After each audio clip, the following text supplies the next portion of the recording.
इसमें जो हम लोग बेसिक आपको आइडिया दूंगा कि बड़े सिंपल लैंग्वेज में प्रैक्टिकली आपको समझ में आएगा कि पेटेंट क्या होता है, आपके सब्जेक्ट के लिए पेटेंट कितना इंपॉर्टेंट है, कौन कौन सी चीज़ें आपके सब्जेक्ट की है वो जो पेटेंट हो सकती है, और थोड़ा डिफरेंस में बताऊंगा कि पेटेंट फाइलिंग और पेटेंट ग्रांट में क्या अंतर है ना। वो आप एक तरह से वो मिसलीड कर रहे हैं लोग कि भाई हमारा पेटेंट 10 पेटेंट है 20 पेटेंट, उसका कोई मतलब नहीं। पेटेंट फाइलिंग तो क्या आप कुछ भी एक ब्लैंक पेपर में लिख के दे दोगे 10 लाइन का पब्लिश कर देंगे, क्योंकि पब्लिकेशन इसलिए करते हैं कि बाकी लोग उसको देख सकें। जब वो देखेंगे उनको लगेगा कि नहीं तो हमारा इन्वेंशन है, तो फिर वो अपोजिशन फाइल करेंगे, बस इसलिए हम पब्लिश करते हैं। जर्नल हमारा कोई वैसा बाकी जैसे जर्नल होते हैं वैसे जर्नल ही होते हैं।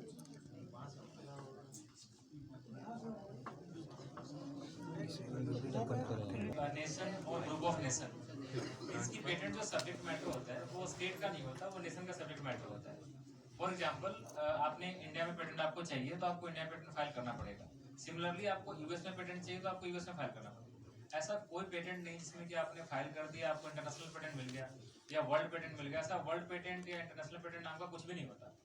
आपको जिन जिन कंट्री में पेटेंट चाहिए वहां आपको फाइल करना पड़ेगा, ठीक है। तो patent is a subject matter of nation granted to an inventor और हिज असाइनी। इन्वेंटर का मतलब क्या है कि जिसने एक्चुअली में इन्वेंशन किया है, और असाइनी वो हुआ जिसको आपने राइट्स असाइन किए। फॉर एग्जांपल आप बीआईटी में एक प्रोफेसर हैं या बीआईटी में स्टूडेंट हैं, आपने कुछ रिसर्च किया है और आपको पेटेंट फाइल करना है। ऐसे केस में आप एज ए इन्वेंटर होंगे और बीआईटी क्या होगा, वो अप्लीकेंट होगा। मीन्स की चूंकि आपने यहाँ का रिसोर्स यूज किया है अपने पूरे रिसर्च में, तो उनके फंड्स यूज कर रहे हैं, उनके फैसिलिटी यूज किया है, तो आपको उनको अप्लीकेंट बनाना होगा। वो आपके सारे राइट्स जो है, वो राइट्स का मतलब ये नहीं कि उसकी जो पैसे वाली जो राइट होगी, जो आप उसको रेवेन्यू राइट जो है वो आप उनको दे रहे हैं, नहीं, आप बस फाइलिंग राइट दे रहे हैं कि पेटेंट आप हमारा पेटेंट आप अपने बिहाफ पे फाइल करो पेटेंट ऑफिस में। जो सर्टिफिकेट्स वहां से आएगा उस सर्टिफिकेट में अप्लीकेंट में बीआईटी का नाम होगा और जो इन्वेंटर होंगे उनमें आपका नाम होगा। तो फिर एक बात आती है कि चलो मैं मान लिया कि यहाँ से जाने के बाद बीआईटी में हम 4 साल रहे, फिर 4 साल के बाद हम किसी और जगह पे चले गए, तब क्या होगा, भाई सर्टिफिकेट तो बीआईटी के नाम से है, हमारा तो उसमें एज इन्वेंटर है। तो इसके लिए क्या है कि यूजीसी ने और बाकी जो आपके जो एआईसीटी का जो गाइडलाइंस है उसके अकॉर्डिंग जब पेटेंट ग्रांट होता है किसी एप्लीकेंट के नाम से, तो वैसे केस में जो रेवेन्यू जनरेट होगा, मान लीजिए आपने आपको किसी मेडिसिन का पेटेंट आपको ग्रांट हो गया और किसी फार्मा कंपनी ने उसको खरीद भी लिया और आपको बदले में वो रॉयल्टी आपको दे रही है, तो उस रॉयल्टी में जो आपका जो शेयर और जो अप्लीकेंट का शेयर मीन्स कि बीआईटी का शेयर और जो आपका शेयर होगा वो 60-40 का होगा। मीन्स कि 60% आपको मिलेगा, 40% बीआईटी को मिलेगा। भले ही आप यहाँ से छोड़े कहीं और भी चले जाएंगे तो वो आपका 60% आपको मिलते रहेगा, बीआईटी का भी 40% चलते रहेगा। तो ऐसा नहीं कि आप कई बार ऐसा लोग करते हैं कि इंस्टीट्यूट को स्किप कर देते हैं कि भाई चलो आप खुद से फाइल कर देते हैं। प्राइवेट में साथ साथ गवर्नमेंट इंस्टीट्यूट में भी ऐसा ही होता है। वो लोग क्योंकि उनको ऐसा लगता है कि अरे कितना लंबा प्रोसेस होगा, पहले हम उसको लिखेंगे, वहां से फिर फाइल आगे जाएगी, तब तक हमको पेटेंट फाइल करना है। तो उस चीज से बचना है। आपको एक प्रॉपर चैनल, चूंकि प्रॉब्लम कुछ नहीं है, प्रॉब्लम ये है कि जो आपका एम्प्लॉयर है, जो आपका होस्ट ऑर्गेनाइजेशन है, वो आपके ऊपर फिर क्लेम कर सकता है भाई तुमने हमारा नाम क्यों नहीं डाला, जबकि हमारे यहाँ तुमने रिसर्च नहीं, ठीक है ना। तो उस चीज से बचने के लिए डालना चाहिए नाम उनका। भले आप अप्लीकेंट में खुद का भी नाम डाल लीजिए, उनका भी नाम डाल दीजिए, इन्वेंटर में आप अकेले रहिए, कोई बात नहीं, पर उनका नाम आना चाहिए। तो जब हम पेटेंट ग्रांट करते हैं तो यदि कोई कई बार ऐसा होता है सिर्फ इन्वेंटर ही फाइल कर रहा है, तो ऐसे केस में इन्वेंटर को सर्टिफिकेट हम दे देंगे, और अप्लीकेंट के थ्रू कर रहा है तो फिर अप्लीकेंट इन्वेंटर दोनों को देते हैं। किस और आखिर पेटेंट का पर्पस क्या होता है? पेटेंट का पर्पस कभी भी एक्सप्लॉयटेशन नहीं होता। एक्सप्लॉयटेशन का मतलब यह है कि जैसे आपको किसी मेडिसिन का पेटेंट मिल गया है, अब आपकी मनमानी नहीं कि आप चाहो तो उसको मार्केट में बड़े महंगे दाम पे बेचो, क्योंकि मोनोपोली है और किसी के पास तो है नहीं, आप महंगे दाम में उसको बेच रहे हैं, वो हमारा पर्पस नहीं होता। हमारा पर्पस पेटेंट देने का बस ये होता है कि उस प्रोडक्ट को और कोई ना बना के बेच सके। हमारा बस पर्पस यही है, हम आपको प्रोटेक्शन देंगे ताकि कोई और उसको कॉपी ना कर सके, दोबारा से उसको सेल ना कर सके, या फिर उसको बनाने की कोशिश ना करे, या फर्दर रिसर्च ना करे। मीन्स कि आपने जिस प्रोडक्ट पे पेटेंट ले लिया है वो प्रोडक्ट अब आपकी होगी अगले 20 साल तक। तो जो हम पेटेंट देते हैं for limited period of time, वो 20 ईयर्स का होता है। अभी 20 ईयर्स कई बार लोग कंफ्यूज ये होते हैं कि भाई जिस दिन हमारा पेटेंट ग्रांट हुआ है उस दिन से हम 20 साल काउंट करें, या जिस दिन हमने फाइल किया उस दिन से 20 साल काउंट करें। तो जिस दिन आप पहली बार पेटेंट ऑफिस में एप्लीकेशन फाइल करते हैं वहीं से आपका 20 ईयर्स स्टार्ट हो जाता है, भले ही वो पेटेंट आपको 4 साल के बाद क्यों ना ग्रांट हुआ हो। क्योंकि हमारी ऑफिस 2-3 साल तो समय लगाती है, अभी थोड़ा मैन पावर बढ़ा है तो थोड़ा जल्दी हो रहा है, पर फिर भी 2 से 3 साल लग जाता है। और जो वीमेन है, मैं बताऊंगा कि वीमेन के लिए एक फैसिलिटी है कि आप उनकी एप्लीकेशन विद इन 6 मंथ हम लोग ग्रांट कर देते हैं। और जो तो कई लोग ऐसा करते हैं कि अभी की क्लब कर देते हैं, जैसे एक मेल इन्वेंटर एक फीमेल इन्वेंटर को मिला दिया, तभी हम उसको एक्सपेडाइटेड में डाल देते हैं 6 मंथ वाले। तो कई लोग ऐसा करते हैं, अपने कलीग को ऐड कर लेते हैं, कुछ लोग अपने वाइफ का नाम डाल लेते हैं। तो इसके बदले में जब हम आपको पेटेंट ग्रांट करते हैं, इसके बदले में हमें क्या चाहिए, पेटेंट ऑफिस को क्या चाहिए, इसके बदले में हमें चाहिए आपका कंप्लीट डिस्क्लोजर। कंप्लीट डिस्क्लोजर, यहीं पर बात क्या फंसती है कि कई लोग अपनी इन्वेंशन को हमसे भी छुपाते हैं, क्योंकि ऐसा लगता है कि भाई पेटेंट ऑफिस वाले ना कुछ लीक कर दें। तो ऐसी कोई बात करने वाली बात नहीं। आप हमें कंप्लीट इन्फॉर्मेशन दीजिए कि आखिर आपने जो प्रोडक्ट बनाया है या जो प्रोसेस आपने बनाया है या कोई मशीन बनाई है, तो वो कैसे प्रॉपर फंक्शनिंग करती है। यदि कोई ड्रग बनाया आप उसकी एफिकेसी आप बताओ कि भाई जो एग्जिस्टिंग ड्रग है उससे कैसे सुपीरियर है, वो सारा डेटा हमें देना होगा। पहले जो रिसेंट अमेंडमेंट हुआ है उसके हिसाब से पहले क्या चीजें पेटेंट होती थी और अब क्या होती है उसमें देख लीजिए। ह्यूमन लाइफ या जीन्स पहले भी पेटेंट नहीं होती थी, अभी भी नहीं होती, क्योंकि जो चीजें नेचर में ऑलरेडी एग्जिस्ट करती है वो हम पेटेंट नहीं करते, चाहे वो प्लांट एनिमल हो या प्लांट को सीड मटेरियल भी हो, वो भी नहीं देते। माइक्रो ऑर्गेनिज्म पहले ग्रांट नहीं होता था, पर अब होता है ना।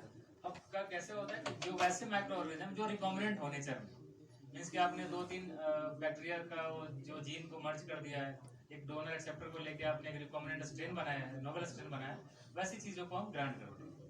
ठीक है, कोई भी नॉन बायोलॉजिकल प्रोसेस है वो अलाउड है, जो नॉन बायोलॉजिकल प्रोडक्ट है वो भी अलाउड। जैसे आपने कोई ये कोई फ्यूजन प्रोटीन आपने, जैसे मैंने बताया रिकॉम्बिनेंट स्ट्रेन आपने बनाया रिकॉम्बिनेंट बैक्टीरिया, और उससे जो पॉलीपेप्टाइड फ्यूजन प्रोटीन है वो आप क्लेम कर सकते हैं, फ्यूजन पॉलीपेप्टाइड क्लेम कर सकते हैं। ठीक है, बाय प्रोडक्ट भी पेटेंटेबल है।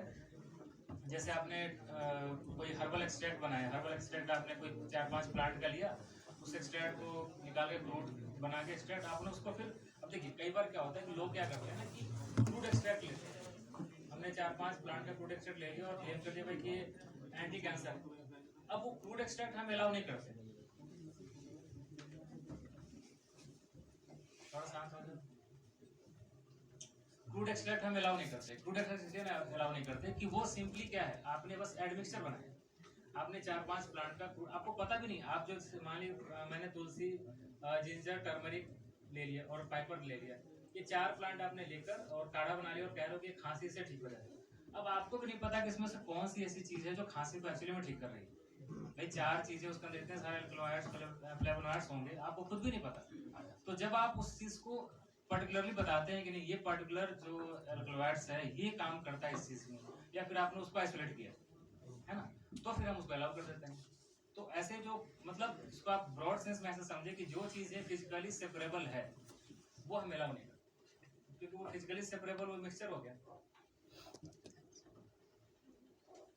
सो patent right is a qualified right, means कि जब तक आप पेटेंट फाइल नहीं करेंगे आपको राइट नहीं मिलेगा। आपने जब तक आप पेटेंट फाइल नहीं करेंगे आपको राइट नहीं मिलेगा। जबकि कॉपीराइट में क्या होता है, जो आपकी क्रिएशन है, जैसे आपने कोई रिसर्च पेपर लिखा या कोई कविता लिखी, कोई कहानी लिखी, वो अपने आप में आपकी कॉपीराइट हो गई है। अब लेकिन पेटेंट के केस में क्या है कि आपने रिसर्च भले ही कर लिया है, पर जब तक आप उसको फाइल नहीं करेंगे, बैठ जाओ, तो वो पेटेंट नहीं मिलेगा। और मैंने बताया लास्ट टाइम कि पेटेंट राइट जो है वो टेरिटोरियल इन नेचर होता है, मीन्स कि आपको यदि आपने इंडिया में पेटेंट फाइल किया है तो इंडिया में सिर्फ प्रोटेक्टेड है। अब यहाँ एक चीज समझना है कि जैसे आपने पेटेंट फाइल किया इंडिया में, इंडिया में आपको ग्रांट भी मिल गया, अब वो मेडिसिन आप चाह रहे हो कि हम यूएस में बेचें, है ना, वहाँ बेचना चाह रहे हैं, तो इसके लिए आप फ्री तो हैं कि आप वहाँ पर अपने प्रोडक्ट को बेच सकते हैं, लॉन्च कर सकते हैं, बेच सकते हैं, पर वहाँ प्रोटेक्शन नहीं है। कोई भी वहाँ की फार्मा कंपनी चाहेगी तो वही कॉपी करके आपका फॉर्मुलेशन वहाँ बना के बेच सकती है, आपके पास कोई राइट्स नहीं कि आप उनको रोक सकते। इससे बेहतर ये होगा कि सबसे पहले आप वहाँ भी पेटेंट ले लीजिए उस मेडिसिन का, और फिर आप वहाँ प्रोडक्ट लॉन्च कीजिए। तो आप फ्री हैं हर कंट्री में सेल करने के लिए, पर प्रॉपर प्रोटेक्शन चाहिए तो आपको पेटेंट लेनी पड़ेगी। बहुत लोग ऐसा क्लेम करते हैं, कहते हैं मतलब एकेडमिक ग्रुप में कि भाई हमारा एक इंटरनेशनल पेटेंट है, वर्ल्ड पेटेंट है, ऐसा कुछ भी नहीं। मैं बताऊंगा कि इंटरनेशनल पेटेंट किसको कहते हैं, वो कंफ्यूज होते हैं।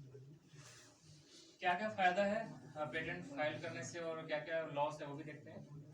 जब आप पेटेंट फाइल करते हैं तो आपको इंसेंटिव मिलती है रिसर्च के लिए, आपको कॉलेज की तरफ से या फिर कई बार डीएसटी डीबीटी देती है, आपको फंड देती है। और जो स्टार्टअप है, स्टार्टअप के लिए एक बेनिफिट ये होता है कि स्टार्टअप जब पेटेंट फाइल करते हैं उसके सारे पैसे, जो फाइलिंग फीस है और जिसके थ्रू आप फाइल करेंगे, कोई एजेंट है या कोई एडवोकेट है, उसके थ्रू जो आप पेटेंट फाइल करते हैं सारे पैसे आपको वापस लौट जाएंगे।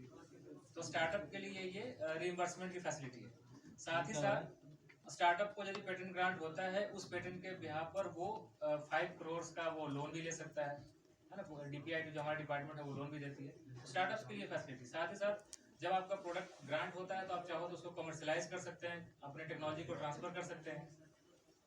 इसमें लॉसेस क्या है कि लॉसेस है अचानक से मार्केट में मोनोपोली आ जाती है, मार्केट में प्राइस बढ़ जाती है। और एक मैंने लास्ट में लिखा है abusive activity of patent holders. ये क्या है, थोड़ा इसको समझते हैं।